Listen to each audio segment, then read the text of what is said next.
Hello everyone, welcome back another video. तो कैसे हैं आप सब? हम होपफुली आप अच्छे होंगे, मज़े में होंगे। तो आज की वीडियो हम देखने वाले हैं वो पाकिस्तान के चुनाव के हवाले से एक वीडियो है, जिसमें हम देखेंगे 2024 के जो पाकिस्तान के चुनाव है उसमें क्या तब्दीली आ रही हैं। आज उस मुद्दे को हम डिस्कस करेंगे इस वीडियो के अंदर, जानेंगे उनकी रियलिटी, उनके फैक्ट्स जानेंगे, उनको एक रोस्टिंग अंदाज में देखेंगे, जांचेंगे। तो चलिए वीडियो को वॉच कर लेते हैं। वीडियो करते हैं स्टार्ट बिना किसी देरी के। Let's get start this video.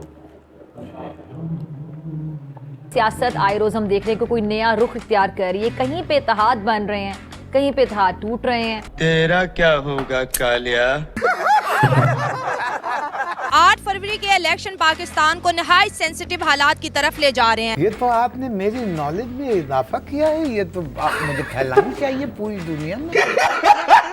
Pakistan के हालात बहुत तेजी के साथ बदल रहे हैं। तो फिर होगा क्या? मुल्क भर में हड़तालें हो रही हैं, एस्टैब्लिशमेंट एंड आर्मी के खिलाफ नारे लगाए जा रहे हैं। इंशाल्लाह ये बातचीत चल रही है कि किस तरफ ऊंट करवट लेटेगा और कौन बनेगा पाकिस्तान का प्रधानमंत्री।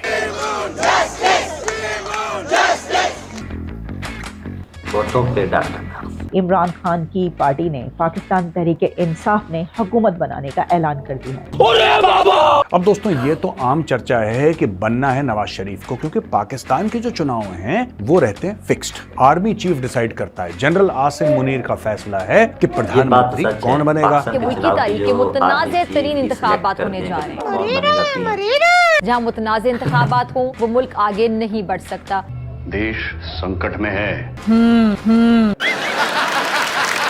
तीनों बड़ी जमातें नाकाम हो चुकी हैं। अल्लाह तौबा। पाकिस्तान में एक इमेज क्रिएट हो गया पूरी दुनिया में कि इस मुल्क में इलेक्शन के नाम पे सिलेक्शन होती है। बिल्कुल बिल्कुल ये बात तो लोग कहते हैं, ये फॉरेन मीडिया कह रहा है, फॉरेन थिंक टैंक्स कह रहे हैं, जिनको मैं कोट करूंगा अभी थोड़ी देर में। वो लोग क्लियरली कह रहे हैं कि साहब, ये जो बंदा है नवाज शरीफ, ये चौथी बार प्रधानमंत्री की शपथ ले रहा है। तो जो वजीर आजम बनते हैं उसके गले में भी जो है एक कटोरा लटका दिया जाता है कि बेटा यहाँ से जिंदा बच के नहीं जाओगे। हम तुम्हें मारेंगे और जरूर मारेंगे। का यूएस भी कह चुका हुआ है। यूएस पार्लियामेंट ने इसको कंडेम कर दिया है कि आपने जो इलेक्शन कराए हैं वो बहुत ज्यादा मुतनाज़ हैं। पूरी दुनिया में आपकी सुबकी हो चुकी हुई है। और फिर भी इन लोगों का जो जज्बा है वो इतना ज्यादा है। हमने क्या सारी जिंदगी मांगते रहना है? यानी मतलब ये वही बात है ना कि हम ये हालात दिखाकर दुनिया को बाद में कहेंगे जी हमें पैसे दे दे, हमारे पास पैसे नहीं है। कटोरा लेकर घूमोगे, भीख भी नहीं मिलेगी। जो हमारी बदनामी इस वक्त इंटरनेशनल फोरम पे हो रही है, दुनिया थू कर रही है कि पाकिस्तान के अंदर क्या कॉमेडी चल रही है। कमेंट बॉक्स में हमें ये आ रहा है कि हमने कपिल शर्मा शो देखना बंद किया, अब सिर्फ हम पाकिस्तान को देखेंगे। आपने सबसे पहले घबराना नहीं है।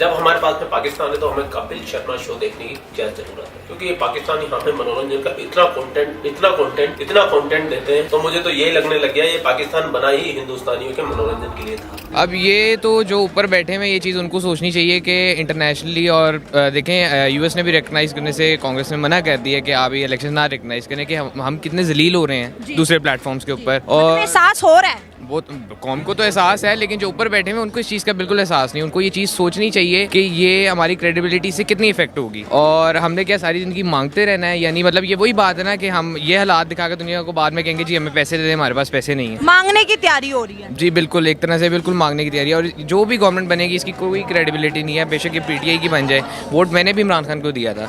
लेकिन जो सिचुएशन इस टाइम चल रही है वो गवर्नमेंट जो भी है साल डेढ़ से ऊपर चल ही नहीं सकती, चाहे वो पीडीएम मिलकर बना लें या इमरान खान बना लें। सर ये देखिए 77 सालों की तारीख है कि इस मुल्क में 5 सालों में 3 वजीर आजम आते हैं, और जो आए हैं अगर उनका गूगल करें तो उनके फोटो के सामने आएगा ये कैद हो गया है, ये जलावतन हो गया है, इसको हैंग आउट कर दिया गया है। मतलब जो वजीर आजम बनते हैं उसके गले में भी जो है एक कटोरा लटका दिया जाता है कि बेटा यहाँ से जिंदा बच के नहीं जाओ। इसका ना सिर्फ एक ही हल है जो हमारी अवाम ने करना है, जो तुर्की ने किया था। तुर्की ने क्या किया था जरा बताएं। उधर उनकी जो मिलिट्री एस्टेब्लिशमेंट थी उसने मिलिट्री कू के जरिए कब्जा करने की कोशिश की थी। उधर की अवाम जाग उठे थे, लोग सड़कों पे आ गए थे, टैंकों के आगे लेट गए थे, उनकी उधर की पुलिस ने रिस्पॉन्ड किया था। यहाँ तो पुलिस एज अ पपेट काम कर रही है। हमारे कमेंट्स या हमारी वीडियोस इंडिया तक भी जाती हैं, वो कहते हैं हाथ जोड़ते शुक्र अल्लाह का कि पाकिस्तान बन गया था, अगर ये अवाम हमारे साथ रहती तो हमारे मुल्क का भी यही हाल हो जाना था। लेकिन इंडिया जो है बात ठीक है, उधर इलेक्शन होते कोई ऐसी खबर नहीं आती। अभी 3 स्टेट के इलेक्शन हुए, 2 में बीजेपी की विक्ट्री आई है, ठीक है, अनाउंस हो गया, कोई हड़तालें नहीं हुई, किसी ने नहीं कहा मेरा मैंडेट चोरी, कोई ऐसा मजाक ना अमेरिका ना यहाँ पर यूएन आया, कोई भी नहीं आया। और जो लोगों ने अपनी विक्ट्री जो है सेलिब्रेट की, जो वजीर आप देखें 10 साल उनके जितने भी वजीर आजम, किसी ने 15 साल हुकूमत की, किसी ने 10 साल हुकूमत की। अगर अब की बात करें, बीजेपी को 10 साल हो गए, तीसरी टर्म 2 स्टेट वो जीत चुकी है, आगे भी जीतेगी। तो हर वजीर आजम 15 साल पूरा करता है, 10 साल तो करता ही करता है। इधर मैंने आपको पहले भी बताया ना कि इधर सबको अपने इक़्तिदार की हवस है, चाहे वो मिलिट्री एस्टेब्लिशमेंट हो, ब्यूरोक्रेसी हो, पुलिस हो, सबको, तो कोई किसी को काम करने देता नहीं है। हाँ।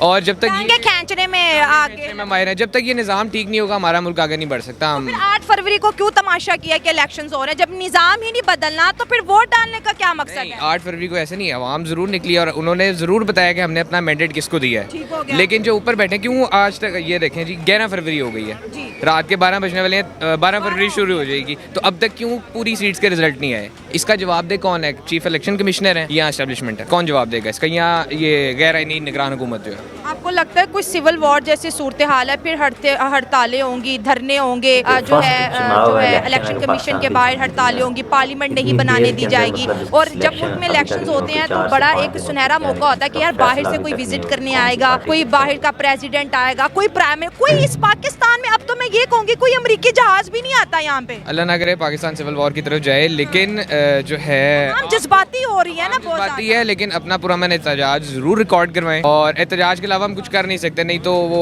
9 मई सानिया 9 मई वाला जैसा कुछ सीन होगा, और इससे बचना चाहिए। इनको ना बांग्लादेश से कुछ सबक सीखना चाहिए कि उन्होंने जिस तरह इस मुल्क से लैदा हो के वो खुशियाँ मनाई, अब हमारे पास रह क्या गया है? एक चीज़ है कि इस साल जो इलेक्शंस हुए हैं उसको इंटरनेशनल लेवल पे बहुत ज़्यादा पाकिस्तानियों को पसंद किया जा रहा है कि यार इन लोगों के अंदर जमहूरियत का जो एक नशा है वो दिखने को मिल रहा है। अच्छा, अब ये गुलामी एक्सेप्ट नहीं कर रहे, लेकिन ये भी कहा जाता है कि हुकूमत उसी की बनेगी जिसको अमेरिका हाँ बोलेगा। देखिए, हर बंदे को पता है वो क्या कहते हैं कि गरीब गरीब होता है और अमीर अमीर होता है। अच्छा। हर बंदे को एक्सेप्ट करना चाहिए। अच्छा। इंटरनेशनल मीडिया, इंटरनेशनल इन्फ्लुएंस आपकी गवर्नमेंट पे हमेशा से रहा है और अभी भी है। अभी भी देखें ना, इंटरनेशनल मीडिया क्या कर रहा है आपके साथ, वो आपको बेनकाब कर रहा है, वो आपको मजीद गंदा कर रहा है। सही है। ठीक है, आपका इंडिया है, आपका नेबर, आपको पता है वो आपका दुश्मन भी है सबसे बड़ा, लेकिन वो आप पे हंस रहे हैं, वो शुगर लगा रहे हैं कि ये देखो ये पाकिस्तान में क्या हो रहा है। अभी